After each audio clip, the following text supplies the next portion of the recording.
Eu quero trazer uma experiência minha que eu acho que vai na linha de tudo isso que você está falando. E foi muito interessante, assim, porque era uma época, assim, que eu morava lá em Curitiba ainda. Devia ter 21 anos de idade, mais ou menos, na época. E eu acordei um dia, lembrando de uma experiência que eu tinha tido naquela madrugada, né? E qual que era a experiência, tá? Eu tava com uma amiga minha, com uma mulher que fazia anos que eu não falava, era coisa assim de 3 4 anos que eu não falava com ela. Que era com sociologia também, uma professora lá que na época ela morava em Florianópolis, eu em Curitiba. A Mirti Sapelli, não sei se você conhece. Acho que eu não conheço. E aí o que aconteceu? Eu tive uma experiência com a Mirtes, que era mais ou menos o seguinte. Era ela dando uma aula, a gente tava numa sala, mais ou menos o seguinte cenário. Ela dando aula e a gente tava em círculo, mais ou menos umas 20 pessoas ali assistindo ela palestrar sobre determinado assunto. Então era ela ali falando, dando aula, e eu tava nesse círculo, junto com outros, mais ou menos 20 alunos ali, escutando ela falar e tal. E acordei no dia seguinte rememorando isso, lembrando daquilo que aconteceu. Mas aquilo, da mesma forma que você trouxe a tua experiência, aquilo pra mim foi muito real. Era uma, assim, eu tava como se eu tivesse naquele ambiente mesmo, com lucidez, pensando, raciocinando, vendo as outras pessoas, vendo a fisionomia das outras pessoas. Não é aquele negócio maluco de sonho que de repente aparece uma girafa lá no meio da sala falando. Não, não era nada assim de. Não tinha uma Lúdico, viagem né? ali, não tinha nada Onírico. lúdico. Era um ambiente de uma sala de aula com uma amiga minha falando. E eu acordei muito intrigado com aquilo e fazia tempo que eu não falava com ela. Na época nem tinha WhatsApp ainda, eu acho. Eu liguei pra ela. Falei, Mirtz, tudo bem? Aqui é o Leonardo, tal, quanto tempo, não sei o quê.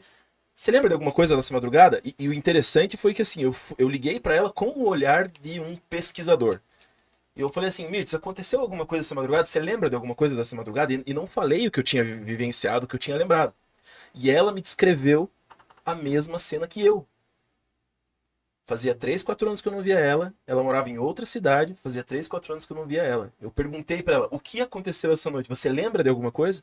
E ela descreveu a mesma cena que eu. Então, esse é o tipo de situação que pode até vir um cientista e falar assim, não, mas isso aí pode ser alucinação. Pô, peraí, né, cara?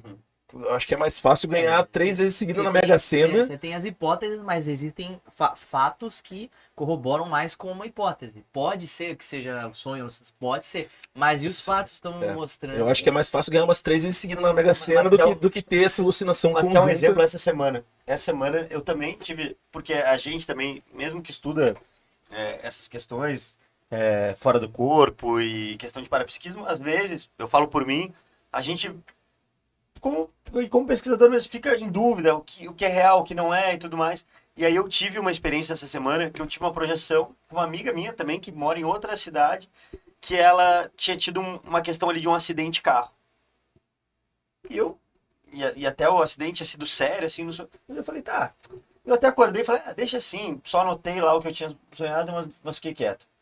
E aí já era assim, 10h30, 11 horas da manhã, eu cheguei e falei, vou mandar uma mensagem pra ela. Olha só, acabei de ter essa noite, sonhei isso e tal. E ela falou, não vai acreditar, porque eu acabei de ter um acidente de carro.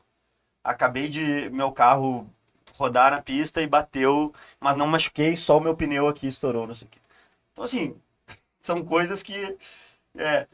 qual é o motivo exato? Será que eu fiz uma assistência ali? O que aconteceu? Não sei, não tenho todas as respostas, mas assim, que é uma questão muito intrigante e que tem que levar em consideração, é um fato, né?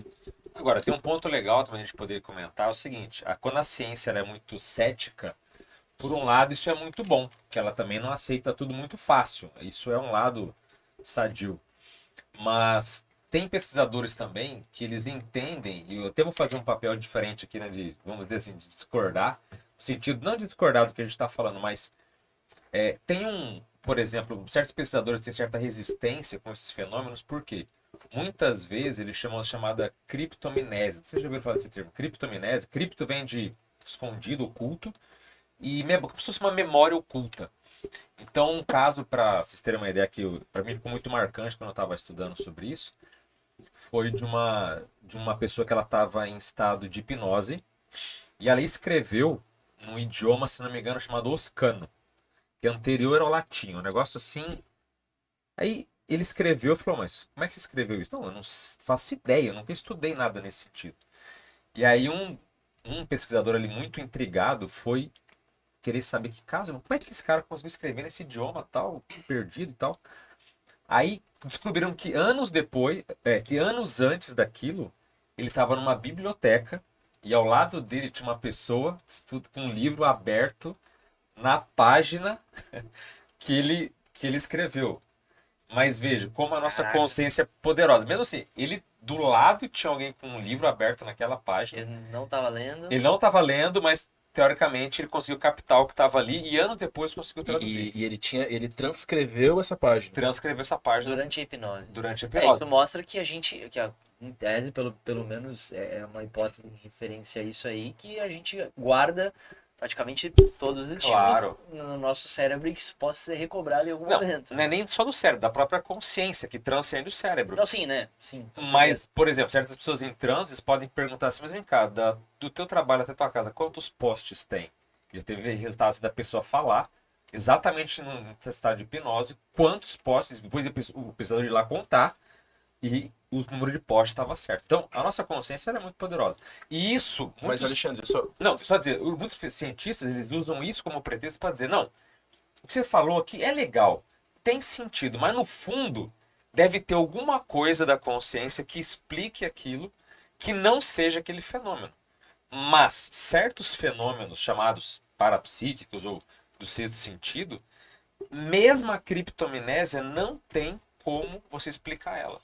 Mas o exemplo que ele trouxe do acidente. É Exatamente. isso que eu ia falar justamente, né? É um evento Criptomnese. Criptomnésia. Isso se aplica a eventos em que eu já entrei em contato no meu passado e que meu cérebro, minha consciência gravou, Sim. marcou aquilo. Sim. Mas nesse caso em que você antecipou um acidente que iria acontecer com uma amiga, Claro, cara, aí já fugiu totalmente. aí já começa a ficar mais Tem forçado os fenômenos esse tipo de também explicação, que né? são mais exóticos, que talvez as pessoas nunca tenham ouvido falar, por exemplo, a xenoglossia, que você começa a falar num idioma, às vezes que você não conhece, um idioma antigo. Então você começa a falar em latim, um idioma perdido lá, muito antigo.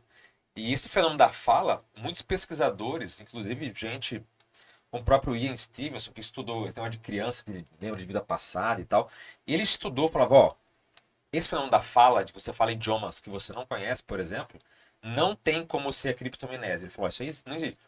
Duas possibilidades ele deu. Ou é vida passada, múltiplas vidas, ou é um estado de possessão. Quer dizer, vem um ser, um espírito, algum ser ali tomar conta do corpo daquela pessoa para poder falar naquele idioma. Mas mesmo a própria ciência, ela descarta certas coisas porque não tem como você explicar por...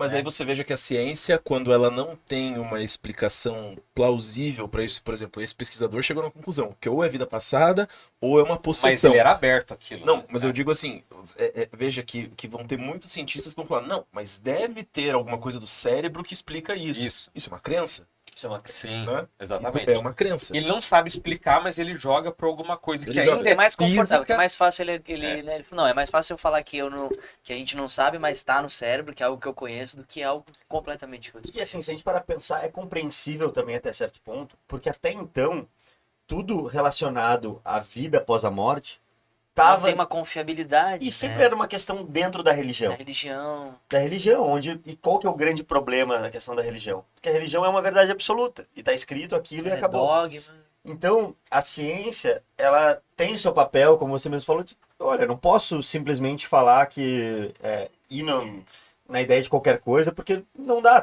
Até então, essas questões de vida após a morte, elas eram dentro do que se refere às religiões. Então, esse era um grande problema, e a religião traz toda essa questão de que... E até tem um cientista, até esqueci o nome dele, um que é astrofísico americano, não sei se vocês conhecem ele, que... Tyler... Putz, como é que é o nome dele? Ah, Neil deGrasse Tyson? É esse aí. Esse. Como é que é o nome dele? Neil deGrasse Tyson. Esse mesmo. Ele tem até um vídeo dele, uma palestra dele, que ele fala assim, olha, os cientistas não podem acreditar em Deus. Ah, por que isso? Porque ao longo da história ele começa a trazer vários cientistas, várias pessoas que descobriram coisas, só que elas chegaram num determinado momento na sua vida e falaram assim, olha, eu não consigo explicar isso, então só pode ser Deus. E quando os cientistas fizeram isso, eles travaram a pesquisa. Então tem pessoas que ficaram ali 100, 200 anos até partirem daquele ponto de onde ele chegou para ir para um próximo estágio. Então falou assim, então o cientista ele não pode acreditar em Deus. Então a ciência tem toda essa preocupação para que de fato... Você assistiu um corte do ConsciencioCast e para assistir o episódio na íntegra é só abrir o link na descrição aqui abaixo. E não se esqueça de se inscrever no canal para receber a notificação dos próximos vídeos. Um grande abraço a todos.